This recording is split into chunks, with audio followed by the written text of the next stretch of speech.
Halo Combat Evolved is a masterclass in level design that's still one of the best first-person shooters to this day.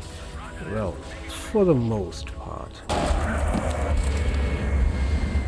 Back in 2001, when it was released, sandbox open world shooters weren't really a thing, so Halo was kinda like the first sandbox shooter, the proto sandbox shooter, where you had the freedom to approach a combat encounter however you wanted. I replayed the campaign recently and this is evident right from the first level, the Pillar of Autumn, where you get attacked by the Covenant, which is the alien faction the humans have been at war with. The level has branching paths and these small side passages that let you get the jump on the enemy and flank them. Again, back in 2001, this sort of level design was not very common in first-person shooters. But the true genius of Halo Combat Evolved is the sandbox areas, larger outdoor areas, still not the size of an entire level, but you come across them in certain sections in a level. Halo didn't just give you a sniper rifle and said, go have fun. No, they gave us vehicles, tanks, ghosts, which were these hoverbike thingies, ships. Combat took on an entire new dimension. Well, it took full advantage of 3 dimensions, and if you think about it, this is not as common even today. These outdoor sections were like little rewards after going on pretty lengthy indoor levels.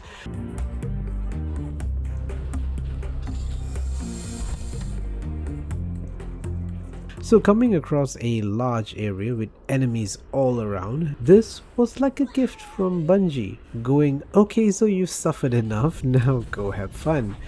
Because Halo is not a shooter that puts heavy emphasis on cover, Master Chief has a regenerating shield which you are not invulnerable, but this is not a pop out and shoot sort of game.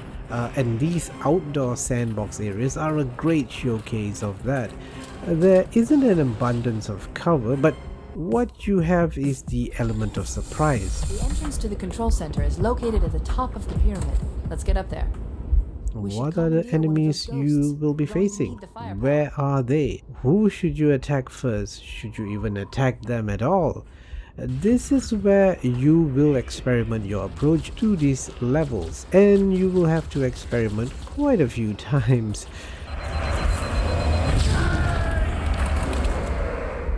And these are the perfect qualities you'd look for in a modern day open world shooter, which Halo Combat Evolved has. Like in this level, the assault, the control room level, I died countless times here until I figured out I probably should take cover here, get the rocket launcher and slowly thin out the enemies. Still took quite a bit of effort, but it was worth it. Halo broke away from the conventional design of FPSs of only having rooms with spawning monsters in them. But I'll say Halo isn't the first to do this actually. A bit of a deep cut here, but the first Unreal game in 1998. Yes, Unreal was a shooter back in the day, not just a game engine. With Unreal, Epic really wanted to do the big outdoor environments that Doom didn't really have in that era. But Halo pushes the boundaries of large combat areas by also adding in vehicles you can take control of. Of course, of all those vehicles, it is the Warthog which is the most iconic of all. Certainly the Warthog could easily be considered in any list talking about the greatest vehicles in video games ever. This Humvee buggy-like vehicle was nimble. You could make some impossible turns, but the best little bit of Warthog gameplay was in the beginning of the campaign, in my humble opinion, when you could get a bunch of AI Marines on your ride. Just makes you wish, we got co-op with some Warthog action. But the truly brilliant section of sandbox magic happens closer to the end game. The level 2 betrayals, where you need to destroy the 3 generators to disable Halo, these levels are pretty massive in scale for a 2001 game. And the verticality of the levels was something I didn't see much in the earlier levels. This time you will need to use the Banshees. These are the Covenant small single pilot ships. The canyon, the area you need to traverse, is filled with lots of heavy hitting enemies like the mortar tank and the hunters, which are heavily armored dudes with assault cannons. But here's the thing, these are easy to avoid. The mortar tank projectiles are slow and are fired in an arc. The hunters, as long as they are kept at a distance because they do charge at you, you can easily avoid their cannon attacks. This open sandbox design wouldn't work if these enemies were designed any other way. The other Covenant troops, like the bumbling grunts and the elites that lead them, they are what I'd call these localized pockets of areas where you get into battle with them. While at a distance, the mortars and the hunters are the threat. And oh yeah, watch out for those damn banshees. I liked that I could, to a certain extent, ignore the Covenant troops and just head for the generators. But the game will push back at you at spots when you attract too much fire, so thinning out the enemy before moving forward will be important. Halo's sandbox design is not one that gives you unfettered freedom, but one that is guided by the designers at Bungie. That is just enough to give you that sense of freedom, while staying focused on a singular objective to drive the story forward. It strikes the balance between sandbox and linear guided design. That is why I think it feels perfect to this very day. But I need to also mention about this particular level design that stands out for me. The bridge sections are pretty darn cool. In fact, it's so cool that Bungie decides to force me to play this. Well, I've lost count how many times.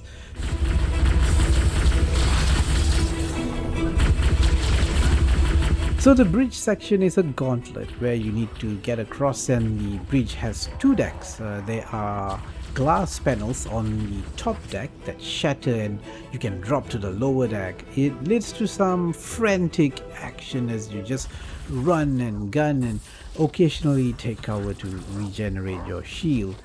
In terms of combat, I think this is the best of Halo. I think the combat really shines here, since you're not really wondering where the heck you should be heading towards. There is only one direction. And the mix of enemies, which will require you to pause and think, do I just make a run for it or take some of these elites here before continuing onwards? It's a great action sequence where you need to think about managing the use of your grenades and possibly change your weapons on the fly. One thing I don't quite understand is, why haven't we seen developers copy this? This bridge combat gauntlet section is pretty unique to Halo. I don't know if you know of any game that has a similar design to this. Do tell me in the comments. But not everything about Halo Combat Evolved is great, because while I think it has amazing level design, one of the best there is even today, it also has some pretty atrocious designs as well. Yes, I'm going there. The interior combat areas, levels like the library, are notorious for killing your enthusiasm for more Halo.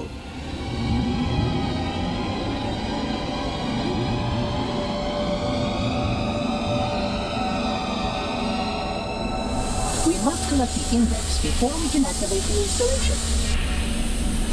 Same looking hallways and room and almost maze-like structures, these levels are a contradiction to what makes Halo great.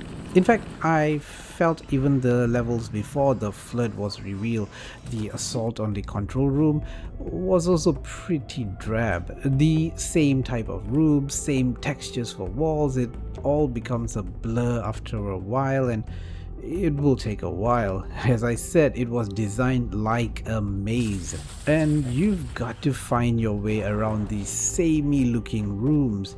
To be fair though, the earlier indoor levels with Covenant troops still have fun combat, so there's that.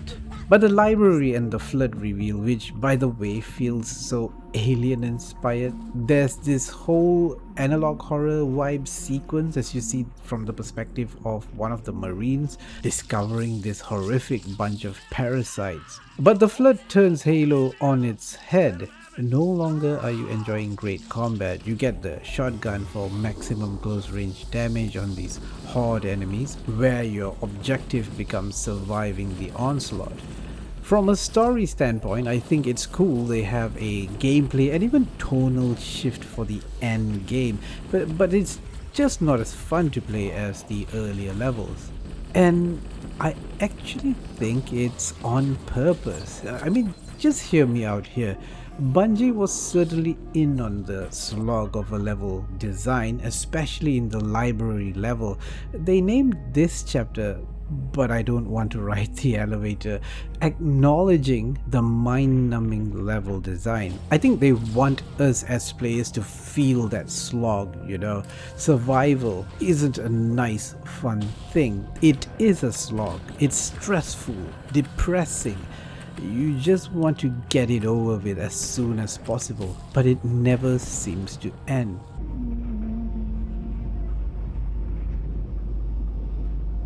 Just like the flood, it is all part of their design. It's not bad design, it is intentional. Intentionally bad perhaps, but let me put this question to you. Do you think Bungie was successful in conveying the emotion of just trying to survive on these levels? It's not fun, but I don't think fun was their objective here in these levels. We are supposed to experience the fight to survive from the eyes of Master Chief. The perfect, the good and the bad are all part of the whole Halo Combat Evolved experience. So regardless of where you fall on these mostly disliked levels, Halo Combat Evolved absolutely stands above so many other shooters for these larger scale sandbox levels. My personal favorite has got to be the Tomb Betrayal level I talked about, where you need to use vehicles, traverse large open areas and valleys. This was peak Halo for me. But anyway, do tell me what's your favorite level in Halo Combat Evolved. There is a remake that's supposedly coming out soon. Campaign Evolved does look rather nice, but I do wonder if they are taking the fateful recreation direction or a more heavy-handed let's try to fix things method. There have been some rumors recently saying Campaign Evolved will have some improvements on levels like the library, so it does seem they are making it perhaps a tad bit easier for new players. My guess is they'll add an objective marker or something like that to make sure players don't get lost, because Halo Combat Evolved for the most part didn't have any objective markers. It didn't hold your hands, and with the inclusion of 3 new levels, prequels apparently, I have a sneaking suspicion Halo Studios will be focusing a bit more on Warthog action, on the stuff players really liked. Also, it is a bit curious, how are they going to handle AI and difficulty when the campaign can be played in co-op? Surely some things will have to change when there's more than a single human player. Hopefully we won't have to wait that much longer, so we shall see if Campaign Evolved will be able to live up to the legendary Halo Combat Evolved. I want to know your thoughts on Halo Combat Evolved. What's your favorite thing about it? Are you looking forward to Halo Campaign Evolved? Tell me in the comments. Anyway, I thank you so much for watching. Until next time, farewell friends.